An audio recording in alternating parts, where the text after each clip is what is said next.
5টি সংকেত তোমাদের সম্পর্ক এবার শেষ হওয়ার পথে। বন্ধুরা, আমার এই কথাটি আমি জানি তোমাদের মনকে খুবই কষ্ট দিয়েছে, কেননা কেউ কখনো চায় না যে আমাদের সম্পর্কটা শেষ হয়ে যাক, এবং আমি সেই সম্পর্ক শেষ হওয়া বিষয়ে তোমাদের সামনে কথা তুলে ধরি। বাট আমার উদ্দেশ্যটা কিন্তু তোমাদের সম্পর্ক খারাপ হয়ে যাচ্ছে এ বিষয়ক না। আমি আমার ভিডিও মারফতে তোমাদেরকে এই বার্তাটি দিতে চলেছি যে সম্পর্কটাকে তোমরা তিলে তিলে গড়ে তুলেছো, আজ তোমাদের সম্পর্কের মধ্যে তোমাদের কিছু ভুলের কারণে কিন্তু সম্পর্কটা এমন একটা পজিশনের দিকে এগোচ্ছে যে সম্পর্কটার আগামী ভবিষ্যৎ কিন্তু দি ইন্ড। তা আমি এই ভিডিওর মারফতে তোমাদেরকে এটাই বলতে চাইছি, যে ভুলগুলোর দ্বারা তোমাদের সম্পর্কটা শেষের পথে এগোচ্ছে সে ভুলগুলোকে অতি সত্বর শুধরে নাও, নাহলে কিন্তু তোমাদের তিলে তিলে গড়ে তোলা এই সম্পর্কটা শেষ হয়ে যাবে।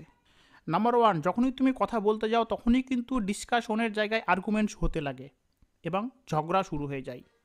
এটা উভয়ের ক্ষেত্রেই কিন্তু প্রযোজ্য। যখনই সে তোমার তরফে কথা বলতে আসে তখনই তুমি তার কথাটাকে সহ্য করতে পারো না।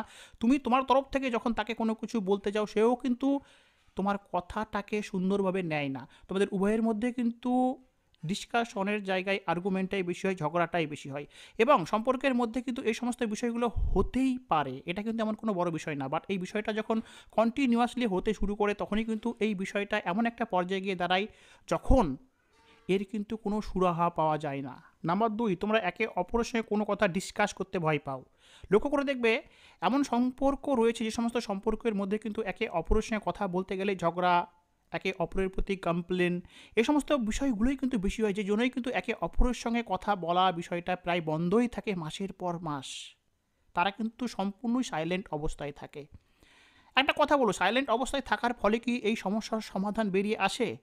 যে কোনো একটা সমস্যার সমাধান বের করতে গেলে কিন্তু সেই সমস্যাটাকে নিয়ে কিন্তু একটা হেলদি ডিসকাশন প্রয়োজন। বাট তোমরা কিন্তু একে অপরের প্রতি ইগোইস্টিক মনোভাব নিয়ে তুমি আগে কথা বলবে, আমি আগে কথা বলবো না, ও একই রকমভাবে ভাবে যে তুমি আগে কথা বলবে, আমি আগে নয়। এর ফলে কিন্তু তোমরা তোমাদের সম্পর্কের মধ্যে যে প্রবলেম চলছে সেই প্রবলেমকে নিয়ে কিন্তু কোনো রকমই হেলদি ডিসকাশন করো না।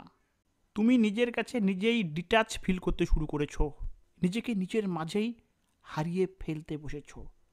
সম্পর্কের মাঝে এমন সিচুয়েশন এসে দেখে যখন সম্পর্কটার মধ্যে কোনো রকমই স্বাদ পাওয়া যায় না, শুধুমাত্র যন্ত্রণায় বেশি পেতে হয়, এমন একটা পরিস্থিতি সম্পর্কের মধ্যে চলে আসে যে সেই সম্পর্কটাতে থাকতেও মন চায় না, আবার সেই সম্পর্কটাকে ছেড়ে আসতেও ইচ্ছে করে না। কেন? এই সম্পর্কটাকে কিন্তু তোমরা তিলে তিলে গড়ে তুলেছো।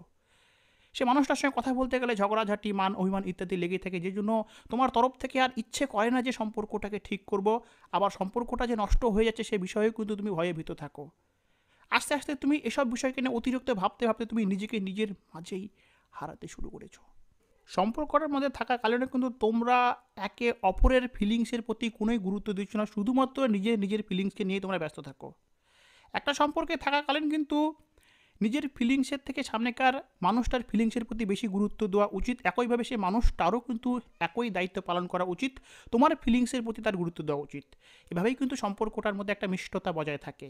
যদি তোমার পছন্দের কালার হয়ে থাকে লাল, তোমার পার্টনারের পছন্দের কালার হয়ে থাকে কালো, সেক্ষেত্রে কিন্তু সম্পর্কটাকে ঠিক রাখতে গেলে তার পছন্দের কালারটাকেই কিন্তু নিজের পছন্দের কালার বলে মেনে নিতে হয় কিছু সময়ের জন্য। একইভাবে সেও কিন্তু এই দায়িত্বটা পালন করে। বাট বর্তমানে কিন্তু সম্পর্কটার মধ্যে এমন একটা পরিস্থিতি চলছে যেখানে তোমরা নিজেদের ভাবনাকে নিয়েই ব্যস্ত, নিজেদের ফিলিংসকে নিয়েই ব্যস্ত। অন্যের ফিলিংসের মর্যাদা তো দূরের কথা, অন্যের ফিলিংসের বিষয়ে তোমাদের কারো মাথা ব্যথা নেই। যদি এমন একটা সিচুয়েশন চলে তবে তোমরা বিভিন্ন সম্পর্কটার কিন্তু শেষ পরিণতি চলে এসেছে। লাস্ট পয়েন্ট, তুমি একটা সম্পর্কের মাঝে আছো, তুমি তোমার ভালোবাসার মানুষটার সঙ্গে আছো, তারপরেও কিন্তু তুমি সেই সম্পর্কটার মধ্যে একাকী ফিল করছো।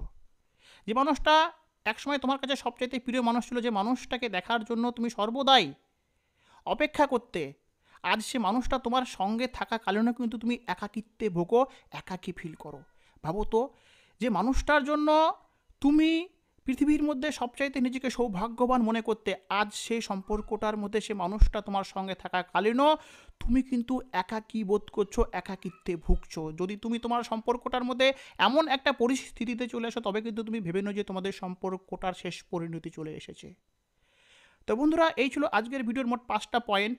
এই পয়েন্টগুলোর দ্বারা আমি কিন্তু তোমাদের ভুলগুলোকে আঙুল দিয়ে তোমাদেরকে দেখিয়ে দিলাম, যার ফলে কিন্তু তোমরা তোমাদের ভুলগুলোকে শুধরে নিয়ে এই সম্পর্কটাকে আবারও একটা সুন্দরতম সম্পর্কে রূপ দিতে পারো।